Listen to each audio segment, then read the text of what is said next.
नमस्ते विद्यार्थी मित्रांनो, इयत्ता चौथी, विषय मराठी, पाठ क्रमांक 20. पाठाचे नाव आहे कोलाज. कोलाज म्हणजे काय?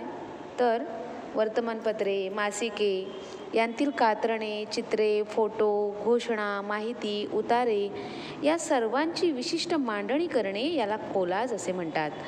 विद्यार्थी मित्रांनो, आपल्या या पाठामध्ये सचिन तेंडुलकर यांच्या क्रिकेट कारकिर्दीचा हा कोलाज तयार केलेला आहे. क्रिकेटप्रेमी भरपूर आहेत.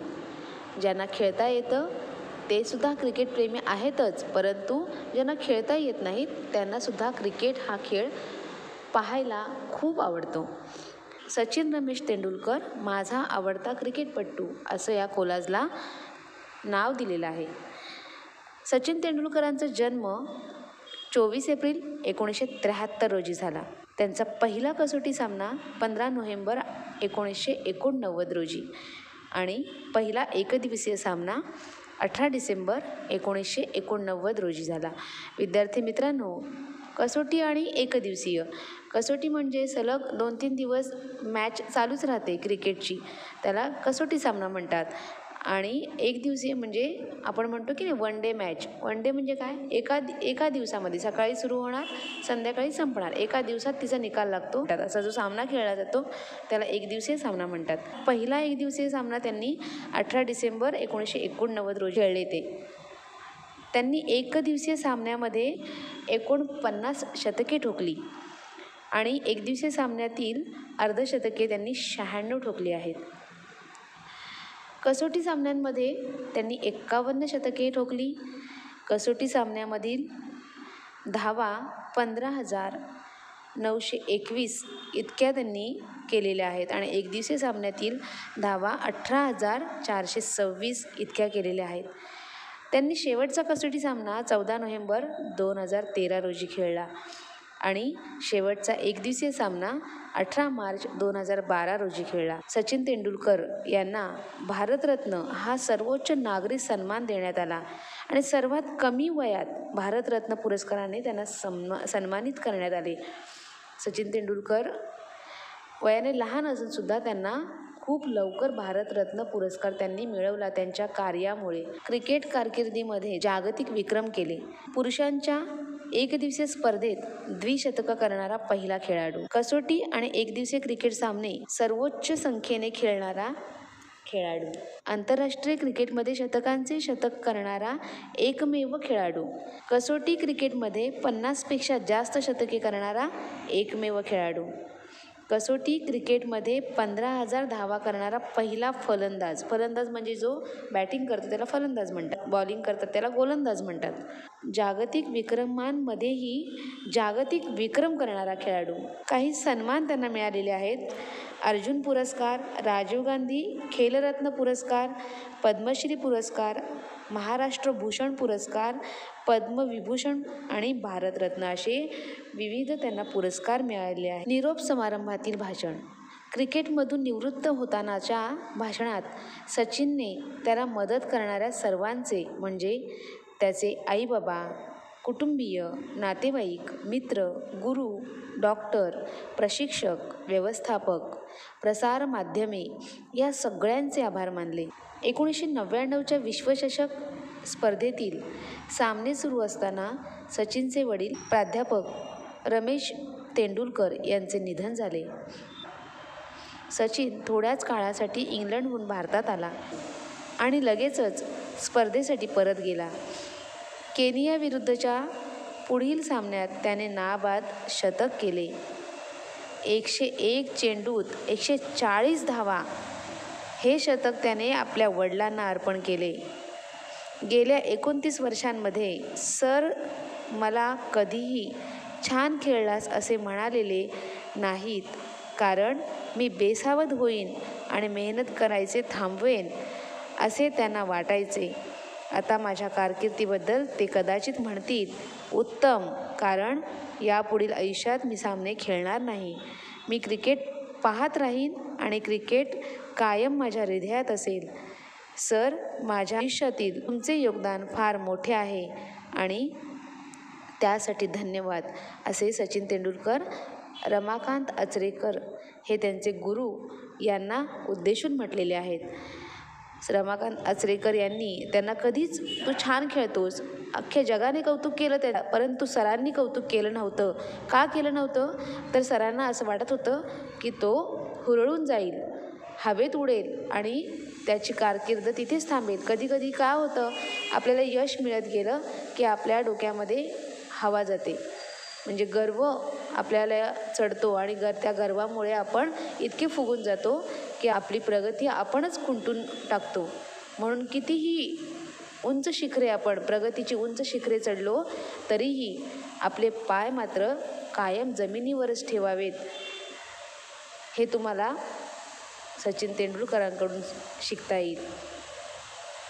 विद्यार्थी मित्रांनो, अशा प्रकारे त्यांचा हा कोलाज इथेच पूर्ण झालेला आहे.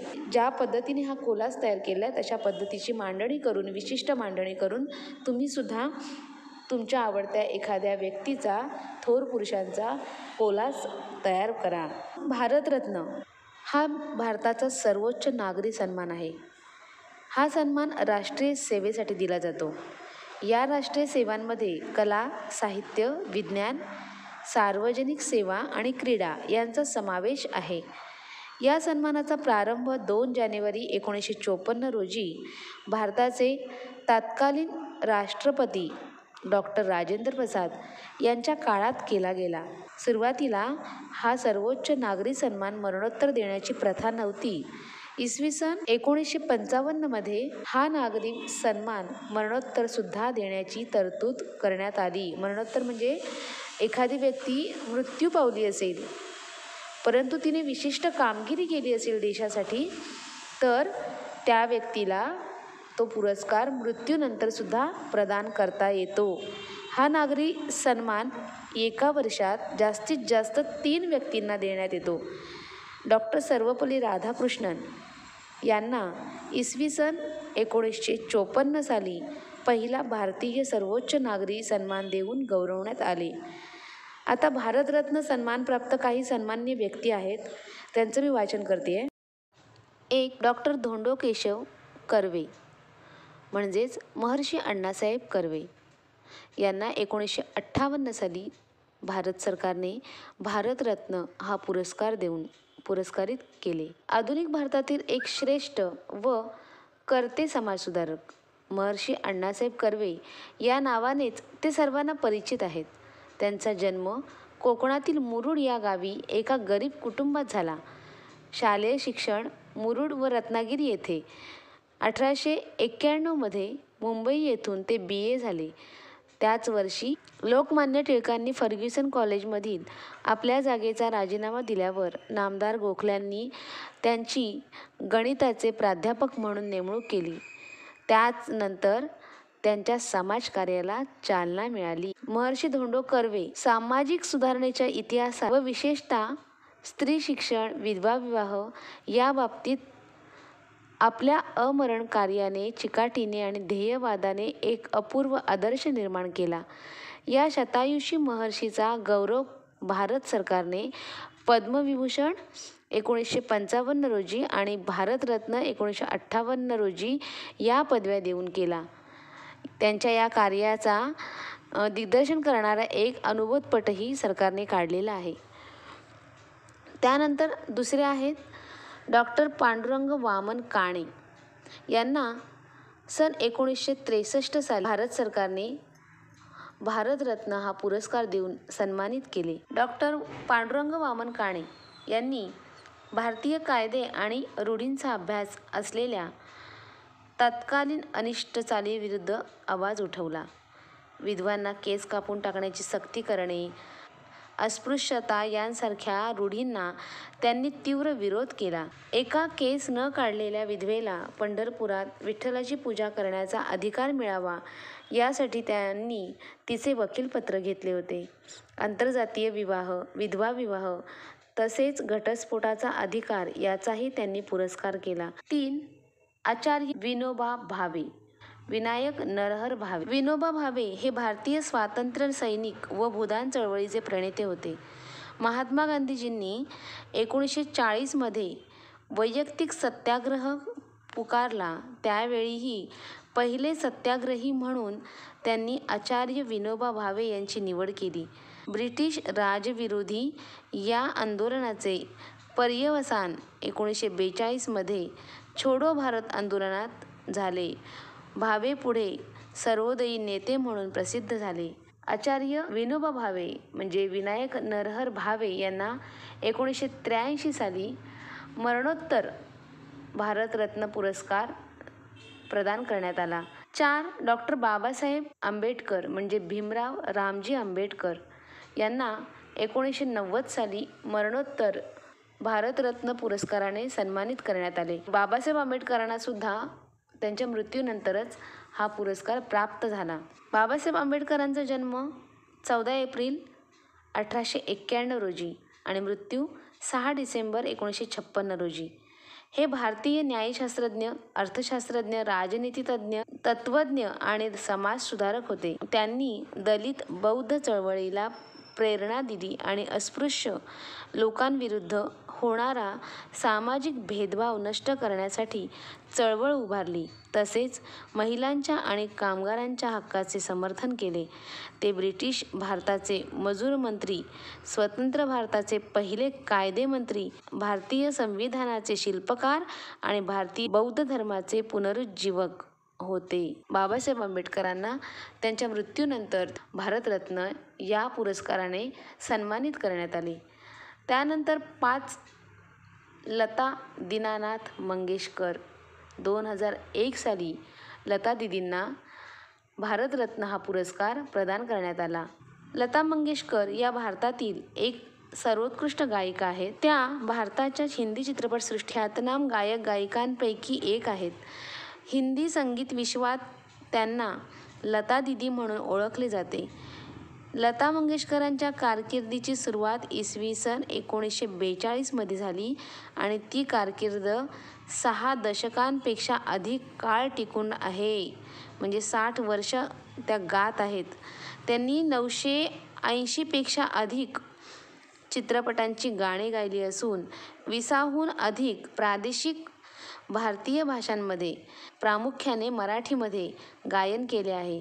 लता मंगेशकरांचे कुटुंब संगीतासाठी प्रसिद्ध असून सुप्रसिद्ध गायिका आशा भोसले, उषा मंगेशकर, मीना मंगेशकर आणि ख्यातनाम संगीतकार गायक हृदयनाथ मंगेशकर ही त्यांची सख्खी भावंडे आहेत. लता मंगेशकरांचे वडील मास्टर दीनानाथ मंगेशकर हे मराठी नाट्य संगीताचे प्रसिद्ध गायक होते. लता मंगेशकरांना भारतीय कोकिळा म्हणून सुद्धा ओळखले जाते. पंडित भीमसेन जोशी. पंडित भीमसेन जोशी यांना 2008 साली भारतरत्न हा पुरस्कार देऊन सन्मानित करण्यात आले. पंडित भीमसेन जोशी यांचा जन्म 4 फेब्रुवारी 1922 रोजी गदग, कर्नाटकमध्ये झाला आणि मृत्यू 24 जानेवारी 2011मध्ये पुणे, महाराष्ट्र येथे झाला. हे भारतरत्न या भारतातील सर्वोच्च नागरी सन्मानाने गौरविलेले लोकप्रिय हिंदुस्थानी शास्त्रीय गायक होते. सचिन रमेश तेंडुलकर. 2013 रोजी सचिन रमेश तेंडुलकर यांना क्रीडा क्षेत्रामध्ये विशेष कार्य केल्याबद्दल भारतरत्न देऊन सन्मानित करण्यात आले. अशा प्रकारे पाठ इथेच संपलेला आहे. धन्यवाद.